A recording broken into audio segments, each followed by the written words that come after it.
Light, camera, action. Let's start the show. Here's a little bit of wedding advice from me to help your love story unfold. Welcome back, lovebirds. We are in another episode today of Your Wedding Story, your wedding series. So, we are going to be jumping right in here in just a little bit, but I did want to remind you to make sure that if you have any questions, to put them in the chat so that we can chat along, we can hang out, that this is just not another talking head video, that you guys are excited to be here just as much as I am. So make sure that you are chatting along if you're watching the live streams because it's your chance to get to hang out with somebody who's helping to help plan your wedding, okay? That you're not just, I mean, it's good to take notes. Obviously, that's why you're here to help plan your wedding and to take lots and lots of notes. But I hope that you are excited to get to conversate and chat and hang out with me as well. And we can discuss things that are going really, really well with your wedding. We can discuss things that are kind of challenging with your wedding planning, okay? And so, yeah, feel free to put those in the chat. But I'm going to go ahead and stop yapping and I am going to get started here today. Ladies, grab your crowns, and we're going to get started with today's episode. We're planning your wedding from age 14-year-old you, as you guys know that, but we have fast forward into the age in which you are engaged. So anybody that needs help with starting to plan their wedding before they even get proposed, make sure that you go back and look at season 1 because those will help you in planning well before you're preparing beforehand. Okay, so make sure that you go back and look at season 1 to check that out. But right now we are in season 2 and we are on episode 15. Oh my goodness, this is great. So we're in season 2, episode 15, and today we are talking about the overall wedding timeline.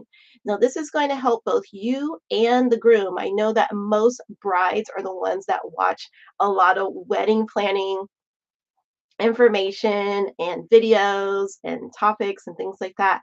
But as you guys know, I have curated our wedding planning to be for both the bride, the groom, the parents, the grandparents, and the guest. So everybody is involved in this wedding planning. Everybody. I curate a different topics, and those topics I talk about who it's for usually I try to do it before, like in the beginning of the episode. So just so that you know, this one is curated for the both of you. So if both of you are in the room or both of you can go back and watch this, that would be great because I believe that both the bride and the groom should be equally involved in the wedding planning process.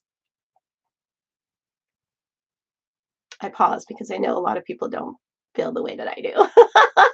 I know everybody thinks that it's her wedding day and that's it.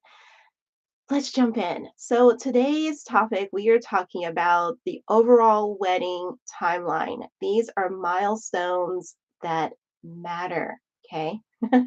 I know that people have heard that phrase a lot these days, that matter.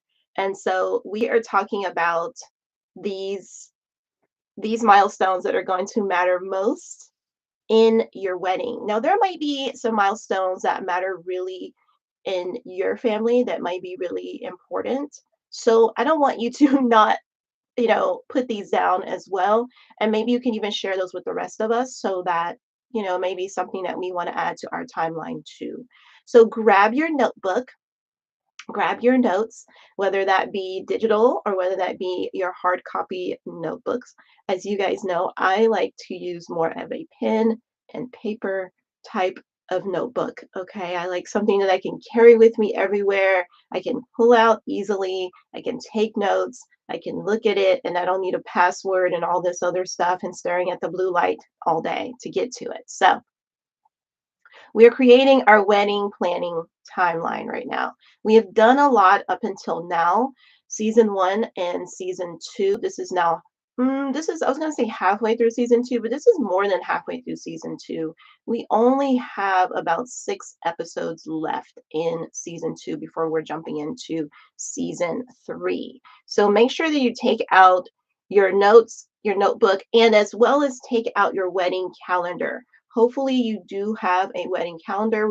Remember, we did go over those like 8 must-haves to keep you organized. So if you need to go back and check those out, there's 2 videos that are really, really helpful when it comes to like staying organized as a bride and groom.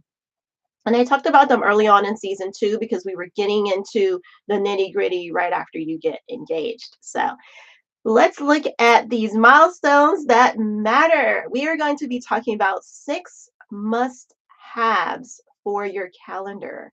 So 6 must-haves that you should put on your calendar to keep you going in this wedding planning season. And number 1, obviously, is the wedding date. You want to put down the wedding date. This is going to be the most important milestone that you need for planning your wedding. And I say that with a smile and a giggle because there's so many people that get engaged, and I think it's just because the man wants to like shut her up. He wants her to stop talking about when are we going to get married and when are we going to be engaged and when are you going to propose to me. So then the guy will like put a ring on her finger to keep her quiet, but then they don't have a wedding date.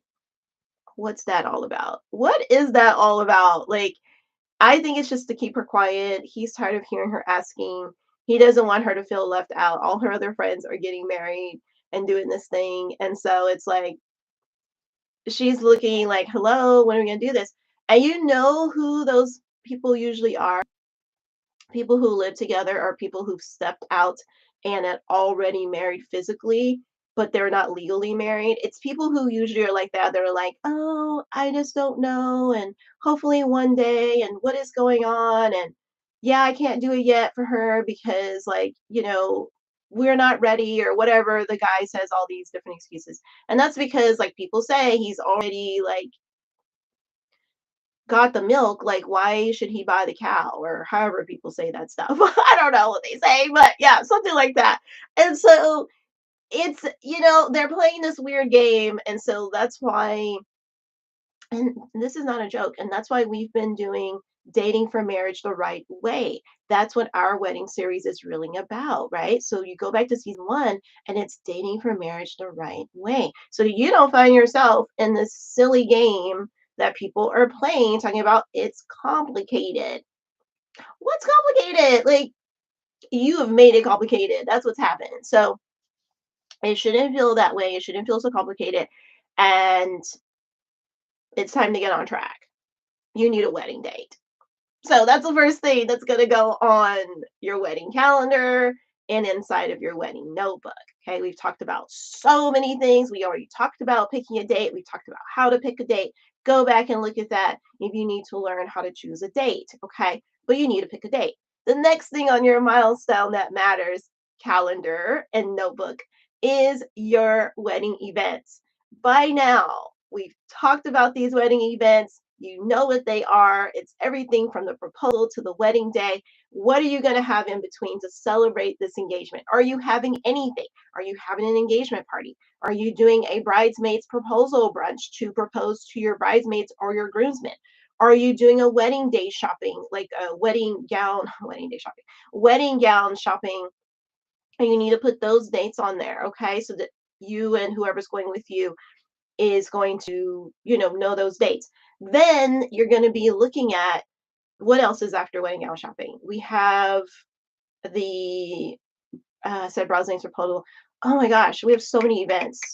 You guys, help me out. What are these other events? Oh, it's going to be the after the gown shopping bachelorette party or hen do party or bachelor party, things like that that you start putting down on the calendar, as well as your wedding shower, your bridal shower, rehearsal dinner, rehearsal. Obviously, those that comes like literally the day before, so that's not the most hardest one to figure out a date for, right? And then you may have a welcome party for those who don't live in your city, state, or country.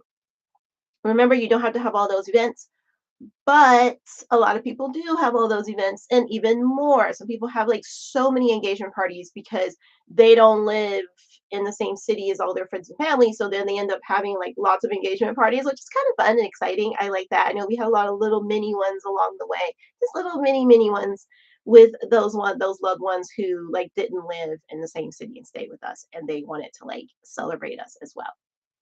So you're going to put your wedding events down, all those beautiful wedding events.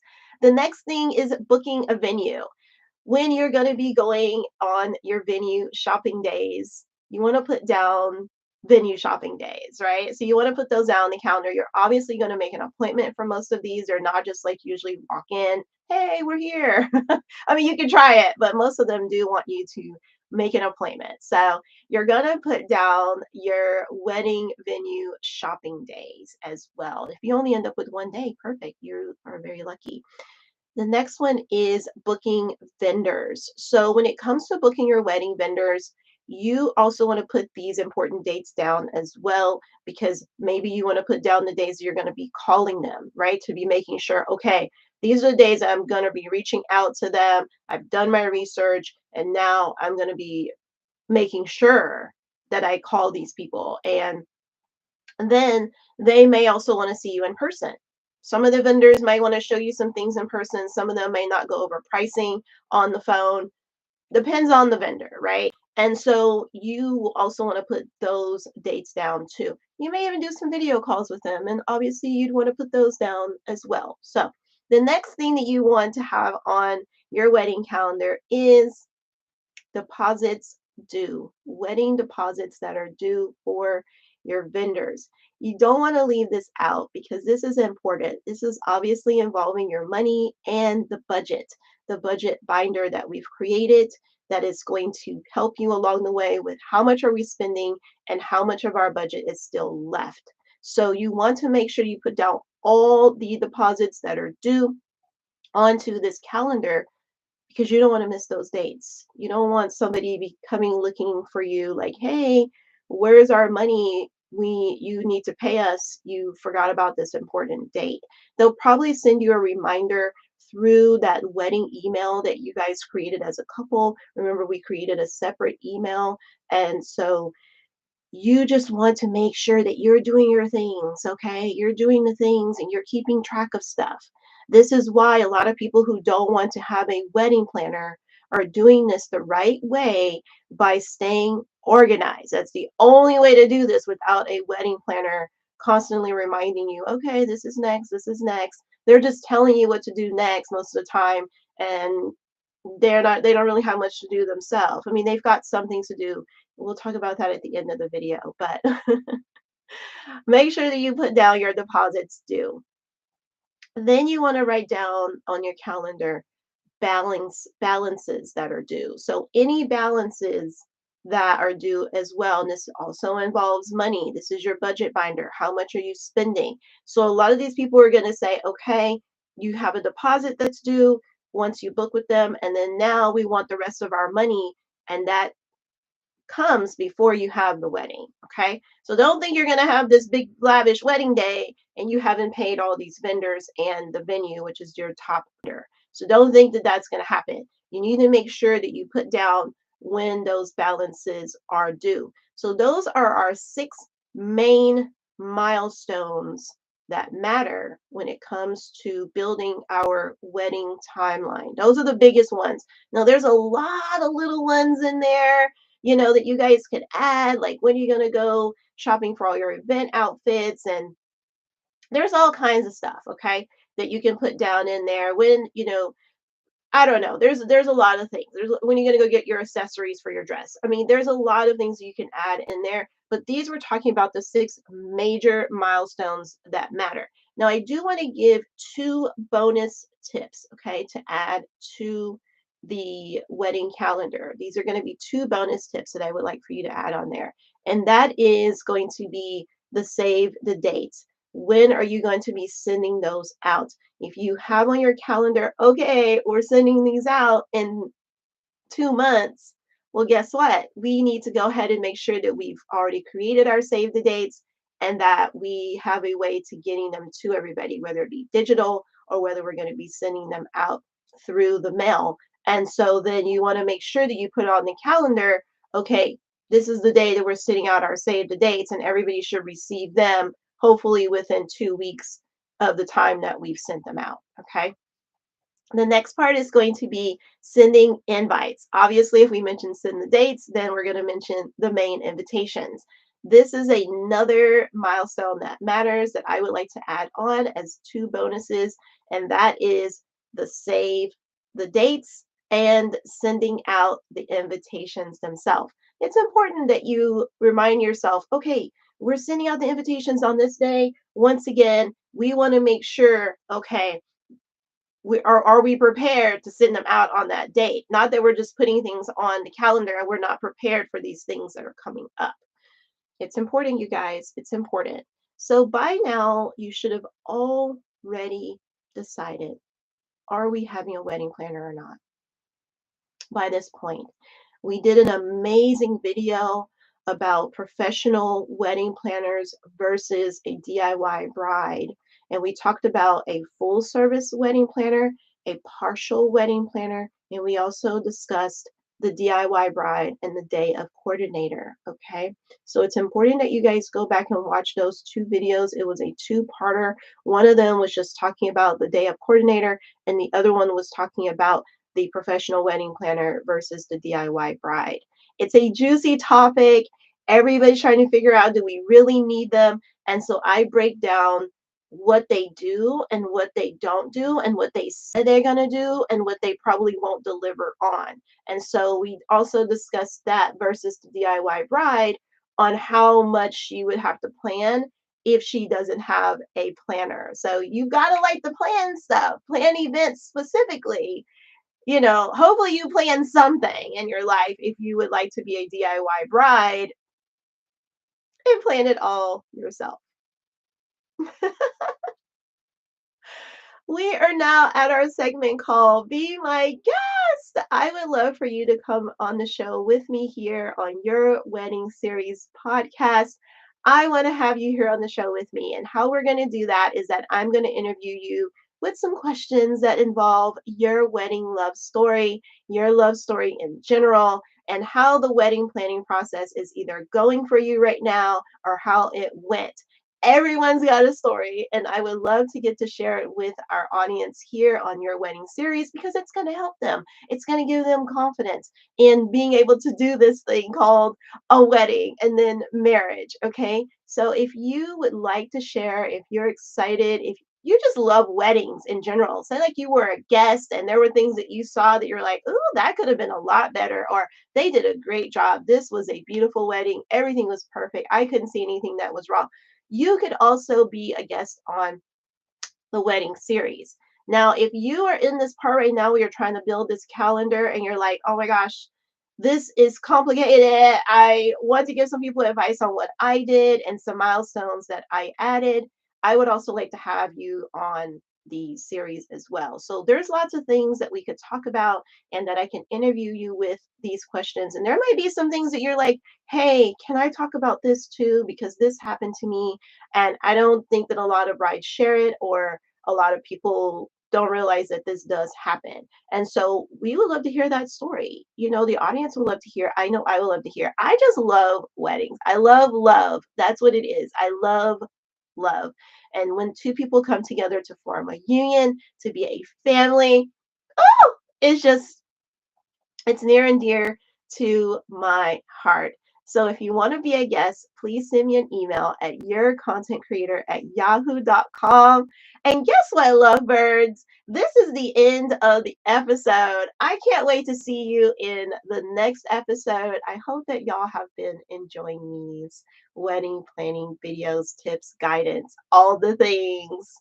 And I will see you in the next one. Bye, lovebirds.